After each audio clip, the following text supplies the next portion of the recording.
You know that feeling. You get a new job offer, you agree to this great salary or this fantastic hourly rate. Oh, yeah. The big number. A big number. That's your gross pay. Right. And in your head, you're already spending it, right? You're planning a trip. You're paying off a debt. The math is happening instantly. But then that first pay statement hits your inbox, and the actual money that lands in your bank account, your net pay, is just shockingly lower. Sometimes it feels almost comical, the difference. It really does. Huh? So for today's deep dive, we want to know, where does all that money actually go?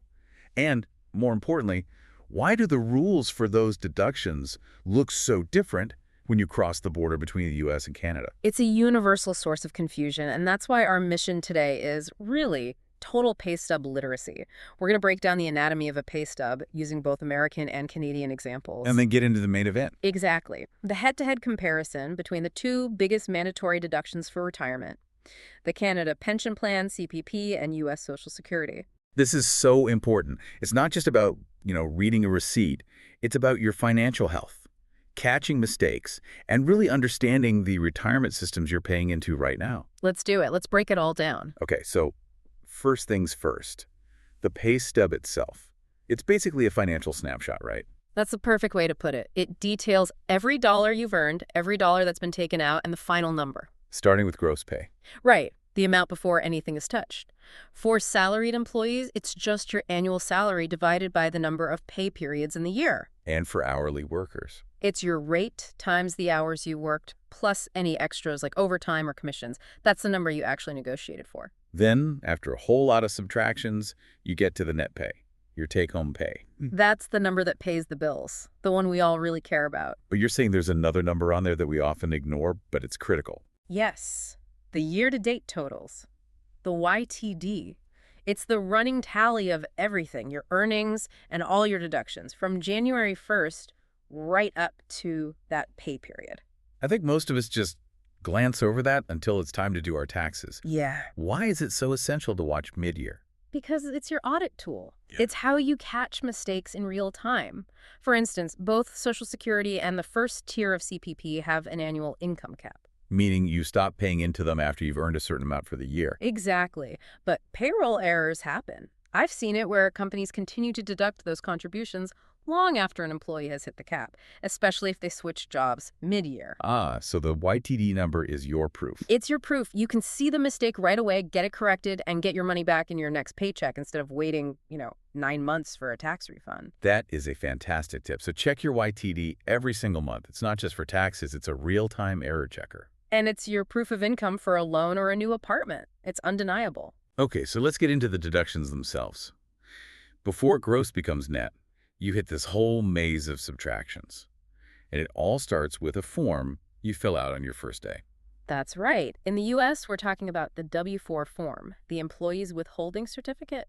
And this form tells your employer how much federal income tax to take out of your check. Precisely. And it has changed so much. Anyone who's been in the workforce for a while will remember the old system of allowances. Oh, yeah, claim 0 or 1 or 2. It was always so abstract. It was. And the IRS found that the old system was just too confusing. It was leading to a lot of people under withholding all year and then getting hit with a massive, unexpected tax bill in April. So the 2017 tax reform got rid of it. It did. The new W-4 is much more direct. It doesn't use allowances at all. Instead, it asks for your filing status, the number of dependents, and lets you input specific dollar amounts for other deductions or credits. So it's kind of like a mini tax return right at the beginning. That's a great way to think about it. It's designed to be much more accurate from the get-go. And the key for you, the listener, is that this is a flexible tool. You can change your W-4 anytime. If you want a bigger refund, you tell them to withhold more. Or if you need more cash in your pocket right now, you can tell them to withhold less. Just be prepared that you might owe more at tax time. It puts you in control of your cash flow.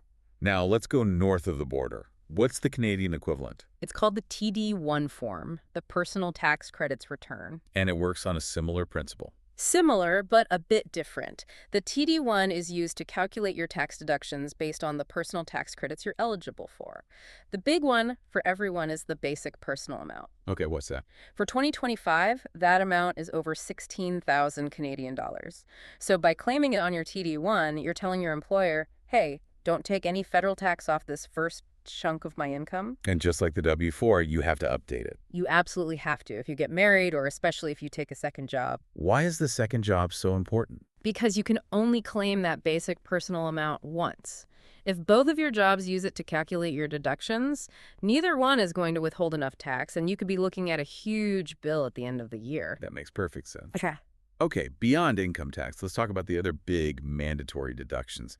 In the U.S., that's FICA. Right. FICA, it stands for the Federal Insurance Contributions Act. It's really two different taxes rolled into one, Social Security and Medicare. And you and your employer split the cost. You do. For Social Security, it's 6.2% from you and 6.2% from your employer. For Medicare, it's 1.45% from each of you. And this is where it gets tricky with the income caps. It does. For 2025, you only pay that Social Security tax on the first $176,100 you earn. After that, the 6.2% deduction stops for the rest of the year. But not for Medicare. No, Medicare is uncapped. You pay that 1.45% on every single dollar you earn all year long. And for high earners, once you cross the $200,000 threshold, you get hit with an additional 0.9% Medicare tax. That one never stops. Okay, now let's look at Canada. There's CPP, which we'll get to, but there's also employment insurance, or EI. EI, yep. That's deducted at about 1.64% of your insurable earnings, and that's capped at around $65,700 for 2025. And that's the fund that provides financial help if you get laid off. Exactly. It's the core of the Canadian unemployment safety net. So before we dive into the retirement giants, can we touch on the pre-tax advantage? These aren't mandatory, but they show up as deductions. Yes, and they are financial superpowers. We're talking about things like your 401k or RRSP contributions or money you put into a health savings account. But they're called pre-tax because they come out of your paycheck before the government calculates how much income tax you owe. Right. So if you make, say, $5,000 and put $500 into your 401k. The government only taxes you on $4,500. Exactly. Yeah. You lower your tax bill for today while you're saving for tomorrow. It's why financial advisors always say to maximize those contributions if you can. It's a win-win. Speaking of funding the future, let's get to the core of this. Yeah. The huge difference between the Canada Pension Plan, which started in '66, and U.S. Social Security from way back in 1935. They have the same goals: retirement, disability, survivor benefits, but the way they manage the money is just, it's night and day. And this structural difference is everything when you talk about their long-term health. It is. Let's start with the U.S. The money you pay into Social Security goes into these big trust funds. And by law, those funds can only be invested in one thing. Which is? U.S. Treasury securities, government bonds. So it's basically the U.S. government lending money to itself. I mean, that sounds incredibly safe. It is the safest investment on Earth. There is virtually zero risk of default. But there's a huge trade-off. The returns must be pretty low. Very low, conservative. They're designed for safety, not for growth. The system is structurally forbidden from investing in things like the stock market or real estate that could generate higher returns. Okay, so that's the U.S. model. Absolute safety above all else. Yeah. How does Canada's CPP do it? It is the polar opposite.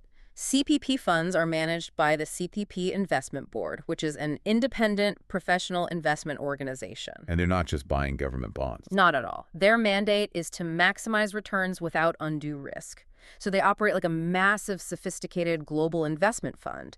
They invest in public stocks, private companies, infrastructure projects, real estate, a fully diversified portfolio. Wow. So one is a passive, ultra-safe government IOU system, and the other is an active, growth-oriented global investment fund. That's the fundamental philosophical divide right there, and it has massive implications. Let's look at the contribution rates for 2025. For the U.S., we set at 6.2% each from the employee and employer. Right, up to that wage cap of $176,100. And in Canada for the CPP. The base rate is 5.95% from each party, but Canada recently added a new layer. This is the CPP enhancement. Yes. Yeah. On top of the base contribution, there's now an additional 4% contribution from both sides, but it only applies to a specific band of income. Between about $68,000 and $73,000. Right. The goal of this enhancement is to have Canadians contribute a bit more now, to ensure that their future retirement benefits will be significantly higher. It's a direct response to ensure long-term stability and improve payouts. So what do you get for all these contributions? Let's talk benefits. For Social Security, you need to work about 10 years to qualify. You need 40 work credits, yes. and your benefit is calculated from your highest 35 years of earnings. Full retirement is shifting towards age 67, and the max you could get in 2025, if you wait until 70 to claim, is just over $5,000 a month. And the CPP. Full benefits start at 65. The maximum monthly payout for 2025 is around 1,400 Canadian dollars, but a really neat feature is the post-retirement benefit. So if you keep working while you're collecting CPP. You can choose to keep contributing, and every year you do, your future CPP payments increase a little bit. It rewards continued work. Okay, this brings us to the big anxiety-inducing question, sustainability. Yeah. We hear a lot of worry about Social Security running out of money. And that anxiety is based in the official projections. Because the fund is limited to those low-yield bonds, the forecasts show it can only pay out 100% of its promised benefits until about 2035. And after that? After that, ongoing contributions are only projected to cover about 83% of the benefits. A nearly 20% cut. That's a huge potential shortfall. How does the CPP's outlook compare? It's much, much healthier. And the investment strategy is the single biggest reason why. By being able to invest in a diversified global portfolio, the CPP Investment Board consistently achieves higher returns than U.S. government bonds. So their fund is just growing faster. Much faster. As of their latest reports, the CPP is considered financially sound and isn't facing a funding shortfall. The diversification paid off. It sounds like a classic risk-reward scenario.